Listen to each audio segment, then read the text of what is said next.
Ó, vou explicar para vocês de forma rápida aqui como funciona o mundo. Ó. Ali é os caras que têm contatos. Aqui é o cara que não tem contato e tenta fazer as coisas. Ó. Presta atenção, ó. Nada, nada, nada, nada, nada, nada, nada. Vem a espuma e joga ele para trás. Ó, lá, ó. Não vai conseguir, meu filho. Arruma um contato, sofre não. É interessante que, em parte, eu dou razão para essa análise que é feita aí desse vídeo. Isso porque se convencionou no senso comum acreditar que quem se destaca financeira e socialmente excessivamente nessa vida chegou lá por mérito e esforço próprio. E assim, não é bem assim. Porque, a depender do nível do destaque e do distanciamento social e financeiro, nunca se chega lá por mera e simples meritocracia e esforço pessoal. Tudo é uma questão de contatos. Mas, por outro lado, eu relativizo essa leitura, porque coloca-se essa pressão, né, nessa cultura movida por uma pretensa meritocracia associada com o capitalismo. Então, coloca-se essa pressão de que o sujeito que está naquele patamar mais ali atrás, ele tem que necessariamente chegar no mesmo patamar daquele outro sujeito que está ali muito à frente. E eu particularmente acho esse tipo de pressão descabido, porque esse tipo de entendimento é altamente relativo. Nesse contexto, eu aprendo muito com Jesus na parábola que ele proferiu sobre a parábola dos 10 talentos. Você lembra dessa parábola? Ele retrata a ideia de um senhor que precisou se ausentar do seu campo e chamou 3 servos, onde a um ele deu 5 talentos, a outro ele deu 2 talentos e a outro ele deu 1, cada qual conforme a sua capacidade. E a expectativa desse senhor era apenas que aquele a quem ele deu 1 multiplicasse por 2, a quem ele deu 2 multiplicasse por 4 e a quem ele deu 5 multiplicasse por 10, para 10, dobrasse o que eles tivessem.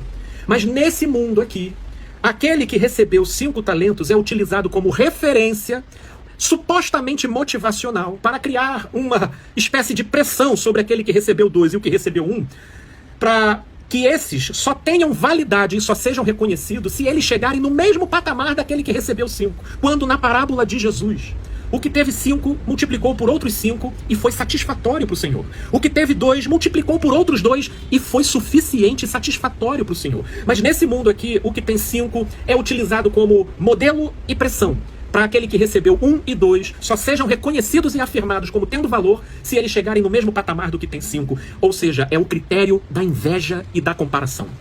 Então quem está lá atrás não necessariamente precisa chegar muito lá na frente para poder afirmar o seu próprio valor, porque o espírito da mensagem que eu pelo menos aprendo com Jesus é que cada um faça o melhor com aquilo que tem e com aquilo que pode. Essa é a proposta. Esse mundo vai querer vender uma referência de que você precisa atingir um ápice, como se fosse possível 8 bilhões de pessoas conseguirem a mesma realização dos magnatas e daqueles que se destacam excessivamente por aquilo que conseguem, e repito o que eu disse no início, não por mérito próprio, mas por causa dos contatos, como bem analisado aí pelo vídeo. E isso não é possível.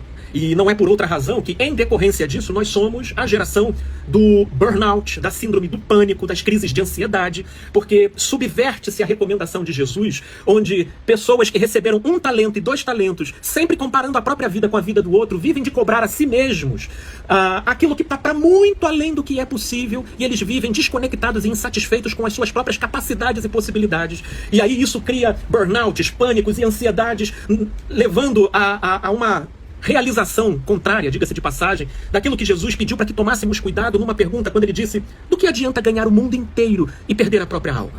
Mas nessa filosofia as pessoas perdem a alma para conseguirem uma afirmação do coletivo, buscando ser aquilo que elas não precisariam ser. Portanto, no que diz respeito a mim, eu procuro aperfeiçoar dia após dia os talentos e aquilo que eu recebi. Sim, fazendo com amor, porém sem comparação, apenas buscando expandir e exercitar tudo aquilo que graciosamente eu recebi, buscando fazer da melhor maneira que eu consigo, porém sendo eu o primeiro a respeitar os meus próprios limites e as minhas próprias relatividades. Sim, para que, se eu conseguir alguma coisa, eu não faça isso em detrimento de mim mesmo, da minha própria saúde e da minha própria alma, e das escolhas de amor que eu fiz nessa vida. Isso é possível, mas nessa cultura coach que vive sob o pretexto de motivação, pressionando os outros a ser aquilo que os outros gostariam que ele fosse, sem levar em consideração a realidade de suas próprias capacidades e potenciais, a gente nunca vai sair dessa característica geral que tipifica essa geração de ser patologicamente caracterizada pela ansiedade, pelo pânico, pela depressão e pelo burnout. Que cada um se conforme e aceite de bom grado o seu próprio talento e a sua própria capacidade e viva dia após dia para aperfeiçoá-los. Porque em Jesus essas capacidades aperfeiçoadas já são suficientes. Agora, seguir na esteira dessa volúpia de você ser aquilo que essa cultura coach capitalista vende como modelo, meu Deus do céu, isso é correr atrás do próprio rabo e correr atrás do vento. É para pensar, gente boa, paz e luz, meus amigos e amigas.